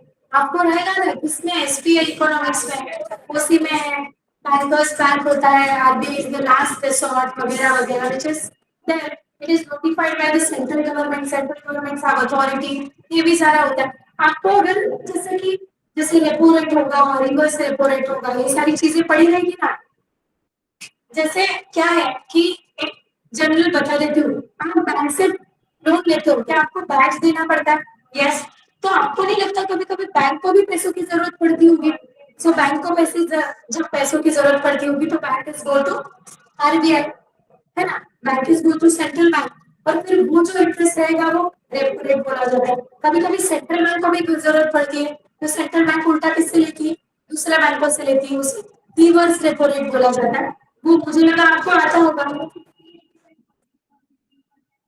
So that percentage differ, that percentage में change reverse का, repo rate का, जैसे अपने इकोनॉमी में इन्फ्लेशन वगैरह आते हैं उस अकॉर्डिंग, इन्फ्लेशन डिफ्लेशन के अकॉर्डिंग रेपो रेट के रेट हमेशा चेंज होते रहते हैं। मस्त समझ गया आपको? सेक्शन 8 कंपनी, ओपीसी है, public private associate holding etcetera. Have you understood everything? Government company में 50% वो तो चलेगा ना? नहीं चलेगा, कम से कम एटलीस्ट 51% स्टेट, सिर्फ सेंट्रल का चलेगा, सिर्फ स्टेट का चलेगा, सेंट्रल और स्टेट का दोनों का मिला के 51 तो भी चलेगा। Okay, no problem. अगर कोई कंपनी को आपको होल्डिंग बोलना है, किसी और को आपको सब्सिडी बोलना है, तो दोनों चीजें फुलफिल होनी चाहिए, है ना? 50% से ज्यादा voting right and board of director का कंपोजिशन, दोनों चीजें फुलफिल होनी चाहिए, राइट? किसको लगता है मैम दोनों में से एक हुई तो भी है ही ना होल्डिंग? किसको लगता है दोनों में से एक होनी चाहिए? बोलो मेरे को, बोलो मैम, मेरे को लगता है दोनों में से एक होनी चाहिए।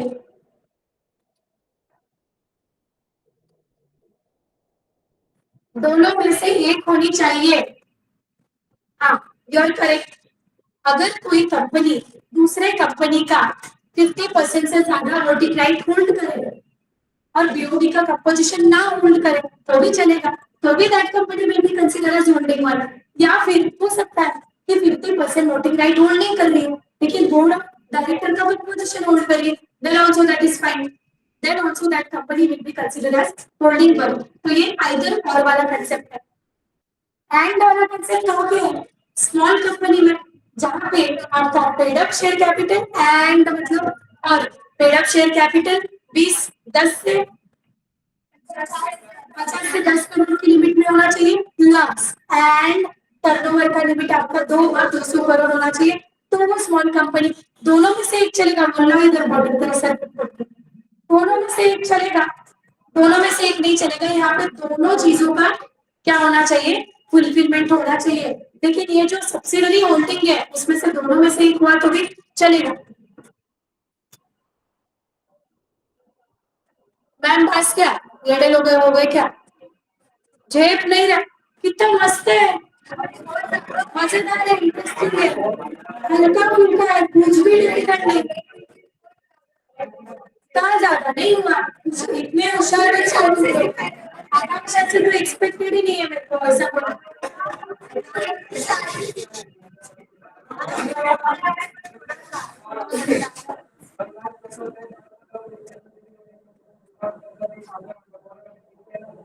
चलो एक क्वेश्चन सॉल्व करते हैं।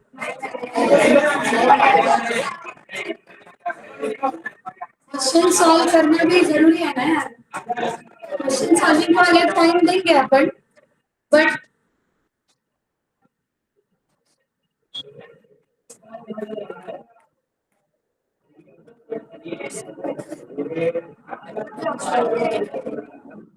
नहीं तो मैं एक पढ़ा सकती हूँ चीज।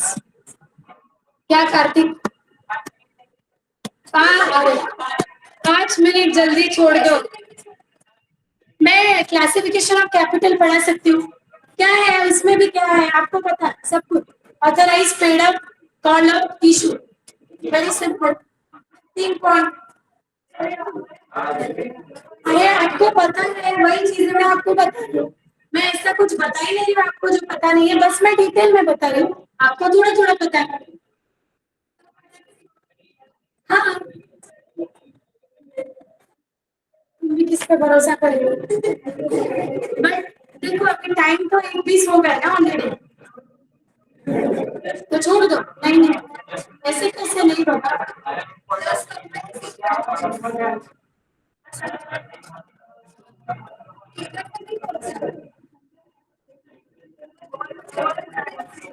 इतनी जगह खाली है ना, मैं बोल रही इधर तक पहुंचा, मैंने बोला इतना खाली है ना, इधर तक गया, पूरा ऊपर गया।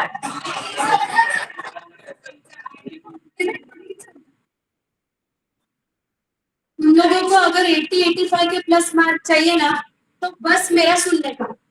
मैं जो बोलूं हाँ मैम, हाँ मैम, हाँ मैम। आज करे सो अब कर, कल करे सो आज कर, आज करे सो अभी, ऐसा है। कल से मतलब फिर आपको वो पेपर चेकर भी बोलेगा आज नहीं मूड है, कल नेक्स्ट अटेम्प्ट में मार्क दूंगा बोले।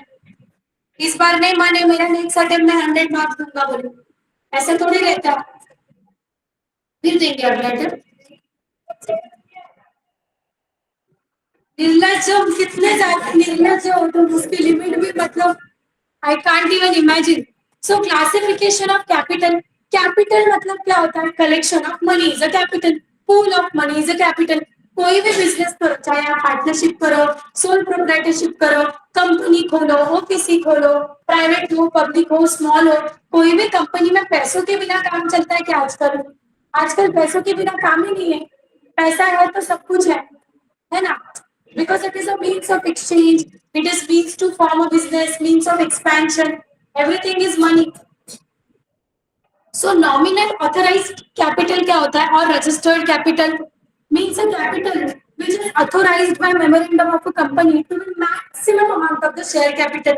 आपके कंपनी ने आपके कंपनी ने आपके मेमोरेंडम में जितना टोटल अमाउंट ऑफ कैपिटल निकाला है, जितना आपके पास शेयर्स है, जितना आपका इन्वेस्टिंग अमाउंट है, टोटल सारे पैसों को क्या बोलेंगे कि हमारे पास कितना रुपया है, हम वो क्या करने वाले हैं, हमारे पास इतना मैक्सिमम रुपया है, तो total maximum amount of capital would be known as nominal amount.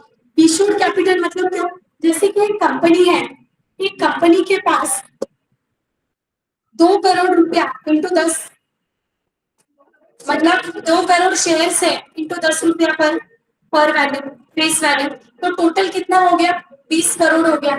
सो ये जो total amount of share capital है, that is a pool, pool of money. इसे हम नॉमिनल भी बोल सकते हैं, रजिस्टर्ड भी बोल सकते हैं, और ऑथराइज भी बोल सकते हैं, कोई प्रॉब्लम नहीं है।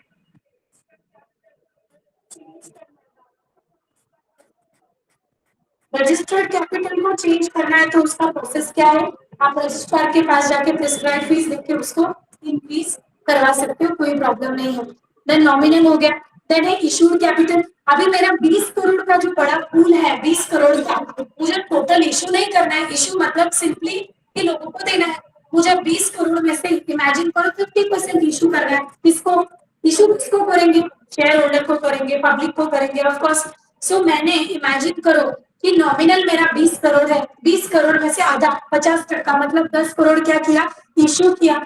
10 करोड़ मैंने लोगों के सामने प्रेजेंट किया कि सर देखो हम कितना क्या कर रहे हैं, आपको इतने शेयर्स लेने के लिए अलाउ कर रहे हैं, या फिर हमारा इतना ओपन है, हमारे इतने शेयर्स खरीदने के लिए they are open right now. So issued capital means the capital which a company issues time to time for subscription। आज 50% आया, कल 10%, मतलब नेक्स्ट टाइम 10%, फिर और 20%। सो टाइम टू टाइम जो लोगों को सब्सक्राइब करने के लिए जो पैसा बाहर निकाला जाता है, उसे क्या बोला जाएगा? इशूड कैपिटल बोला जाएगा। जैसे कि सब्सक्राइब मतलब क्या है कि टोटल नॉमिनल वैल्यू मतलब इमेजिन करो आपके पास एक पिगी बैंक है, आपके पास पिगी बैंक है और उसमें आप मतलब हर महीने या हर हफ्ते 500 रुपए 1000 रुपए डाल रहे हो, बहुत पैसे डाल रहे हो उसमें। टोटल पिगी बैंक में आपके 5 लाख रुपए बन गए, 5 लाख रुपए है आपके पिगी बैंक में। और उसमें से अभी ये जो 5 लाख रुपए है, क्या ये रिसोर्स एक पूल ऑफ मनी है? That is a pool of money. क्या उससे ज्यादा एक रुपया है आपके पास? नहीं, उससे ज्यादा नहीं है कुछ। That is the maximum amount of money you have. So nominal capital is nothing but the maximum amount of money a company can have, है ना? सो that is nominal capital, registered capital.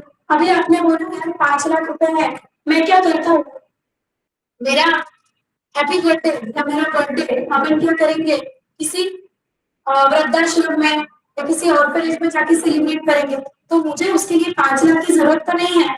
मुझे उसके लिए आप बोलोगे 20,000 का अमाउंट काफी हो गया, 20 से 25,000। तो आपने आपके पिगी बैंक में से 25,000 रुपया निकालो, you are getting the 25,000 rupees to issue किसी को देने के लिए। सो कंपनी ने क्या किया, जितना भी पूल ऑफ मनी है उसमें से कुछ पैसा निकाला टू इशू टू पब्लिक, लोगों को उतना पैसा देने के लिए। That is nothing but the issued capital. हमारे पास इतना है, क्या 100% कैपिटल इशू कर सकती है कंपनी? कर सकती है, कोई प्रॉब्लम नहीं है। कंपनी क्या बोल रही है, मेरे पास इतना है, जैसे आप बोल रहे हैं मेरे पास 5 लाख रुपए जमा हुआ है, मेरे को 5 लाख रुपए की गाड़ी खरीदनी है, पूरा की पूरा पैसों की आप गाड़ी खरीद पाओगे? Of course yes you can. So your authorized capital can be equal to your issued one. Yes, but can your authorized capital be more than issued one? No, not at all. आप बोल रहे हो मेरे को 6 लाख की गाड़ी लेनी है, हाथ में आपके 5 लाख रुपए है, so can it be more than the authorized one? It cannot be more than. So issued capital either आपके authorized की जितना हो सकता है या फिर उससे कम भी हो सकता है, कोई प्रॉब्लम नहीं। इशू मतलब पब्लिक को देने के लिए जितना इशू किया है दैट इज इशूड कैपिटल। आगे है सब्सक्राइब कैपिटल। एक पार्ट था, वो पार्ट ऑथराइज था, उसका छोटा पार्ट मतलब हमारा इशूड कैपिटल था जो हमने पब्लिक को दिया। Subscribe is a part of capital which is the time being subscribe by the members. अभी ऐसा जरूरी है क्या कि मैंने जैसे कि 5 करोड़ इशू किया था, पब्लिक को मैंने 5 करोड़ इशू किया, पब्लिक ने सिर्फ 4 करोड़ ही लिया? क्या ऐसा जरूरी है जितना मैंने इशू किया पूरा की पूरा पब्लिक ने सब्सक्राइब किया, ग्रैब किया? It is not necessary. कभी हो भी सकता है, कभी नहीं भी हो सकता। Can issued amount be equal to subscribed capital? It may be equal to, but tell me, can subscribed amount be more than the issued one? Not possible. जितना मैं इशू करूंगी मार्केट में उतना ही तो पब्लिक ले पाएंगे ना, उससे ज्यादा कैसे? तो सब्सक्राइब जितना होता है, जितना पब्लिक ने क्या किया है, ग्रैब किया है, सब्सक्राइब किया है, ये हो गया। अभी है कॉलम। कॉलम मतलब क्या, which is a part of capital which has been called for the payment. It is a total amount called on the shares issued. मतलब क्या, एक होता है कॉल अप अमाउंट, एक होता है पेड अप अमाउंट और एक होता है अनपेड अमाउंट। कॉल अप मतलब क्या, कंपनी ने जितना किया मांगा, 10 पर वैल्यू है फेस वैल्यू, 20 पर फेस वैल्यू है, कभी आप डिस्काउंट पे इशू कर सकते हो, कभी प्रीमियम पे इशू कर सकते हो, कभी ऑन फेस वैल्यू इशू कर सकते हो। तो कंपनी पर शेयर जितना अमाउंट आपसे मांग रही है वो क्या बोला जाएगा, होल्डर बोला जाएगा। जितना शेयर होल्डर्स ने पे किया उतना क्या बोला जाएगा, होल्डर बोला जाएगा। और जितना पे नहीं किया वो अनपेड। शेयर होल्डर का liability is limited only up to the extent of unpaid value of shares. जितना अनपेड वैल्यू है उससे क्या 1 रुपया भी ज्यादा शेयर होल्डर पे करेगा? नहीं करेगा। शेयर होल्डर बोलेगा मेरी लायबिलिटी इतनी थी, मैं क्यों पे करूं? So that is nothing but unpaid value which is maximum limit to the liability of any shareholder. Have you understood types of share capital? कितना सिंपल है। Nominal, authorized, registered क्या सेम है? Which is the maximum amount of money you have in your piggy bank. That is the maximum amount of money a company can have. Right? Issued capital मतलब वो पैसों में से कुछ निकाल के हमने इशू किया, या फिर वो पैसा पूरा निकाल के हमने इशू किया, हमारी मर्जी। कोई बोल रही है हमारी मर्जी, ओके, इशू किया, उसके बाद सामने वाले ने उतना सब्सक्राइब भी तो करना चाहिए, ग्रैब करना चाहिए। तो जितना सब्सक्राइब किया तो सब्सक्राइब हो जाएगा, जो सब्सक्राइब नहीं किया वो अनसब्सक्राइब हो जाएगा। अभी सब्सक्राइब करने के बाद क्या कंपनी मांगेगी पैसा? आपने सब्सक्राइब कर लिया, बैंक से पैसा दो, तो that is nothing but a call up amount. जितना पैसा दिया है वो पेड अप अमाउंट, जितना पैसा नहीं दिया है वो उनका liability which is unpaid amount. देखो 2 मिनट बचे हैं फिर भी, थोड़ी सांस ले लो अच्छी सी और एग्जाम अभी होमवर्क ले लो चलो। और एक चीज मुझे बताओ, शांति रखो। और एक चीज मुझे बताओ कि आपने कितना कंप्लीट किया है? पूरा सारा? Very nice. पूरा हो गया? कंपनी ना हो गया? Very nice. कल तक आज तक पूरा कर दो ना यार, पूरा कर, क्या प्रॉब्लम, कर दो। अभी मैं इसके आगे क्या पढ़ा, क्योंकि ये जो है ये मैंने बीच में से पॉइंट लिया। कल अभी मैं पहले ए और एमओए दूंगी। सो मैं ऑल्टरनेट, ऐसा मैं नहीं कि मैं लिंक वाइज पढ़ाऊंगी सीरियसली, मैं अभी कुछ भी उठा के पढ़ाने वाली हूँ क्योंकि प्रोसीजरल पार्ट है। तो मुझे सबसे पहले आपको एमओए और एओए बताना है, मम्मी और पापा है उसका कुछ, तो एमओए और एओए बताना है। तो उसके बाद मैं आपको और पढ़ाने वाली हूँ। तो आप क्या, मैं जो जो बताऊंगी वो बीच में से लिखना चालू करोगे? फिर इसके लिए बोल रही हूँ लिख लो। देखो मैं भी आपको यही रिकमेंड करती हूँ कि पढ़ाने के बाद लिखना चाहिए, but because your company is at 2013 and LLP is a procedural part, तो वो अगर आप पहले लिखो तो आपका कोई लॉस नहीं होगा, ये मेरा गारंटी है। मेरे पे है ना ट्रस्ट, तो लिखो। ये पहले ही सब बातें हो गई अपनी की, वैसे मैं आपको बाद में लिखवाती हूँ, बट प्रोसीजरल पार्ट पहले लिखोगे तो उससे कुछ फर्क नहीं पड़ने वाला। Today by tomorrow try to complete your companies. So अभी कल आप क्या करने वाले हो सब लोग? नोटबुक लेकर आने वाले हो। Companies act 2013 I want to complete it by tomorrow. मैंने वेडनेसडे बोला था, थर्सडे नहीं बोला था, वेडनेसडे बोला था ना। अगर कंप्लीट है आज तक का तो इतना क्या लोड ले रहे हो?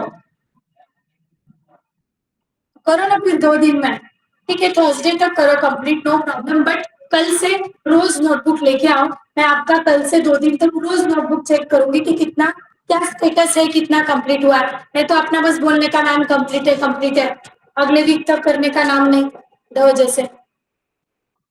रुको अभी एक मिनट, इधर ही रुको। क्या बोला गौरव, क्या बोला? नहीं नहीं बाबा, नहीं बाबा।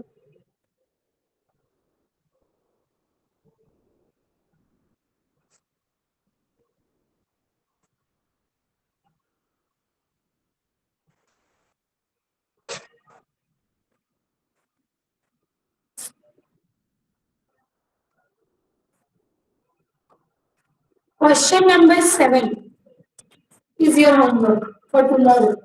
तो नोटबुक तो बाय डिफॉल्ट लाना ही पड़ेगा। ऑनलाइन वाले बच्चे क्वेश्चन नंबर 1 भी है आपका जो होमवर्क मैं सॉल्व चेक करूंगी, 1 and 7 these two homework for tomorrow I will check। Online में कौन कौन है? हर्ष, रंजना, आपके दो होमवर्क के question number 1 and question number 7 which I will check by tomorrow। 1 तो आपने कर लिया होगा ऐसा मैं एक्सपेक्ट कर रही हूँ, और क्वेश्चन नंबर 7 गुड।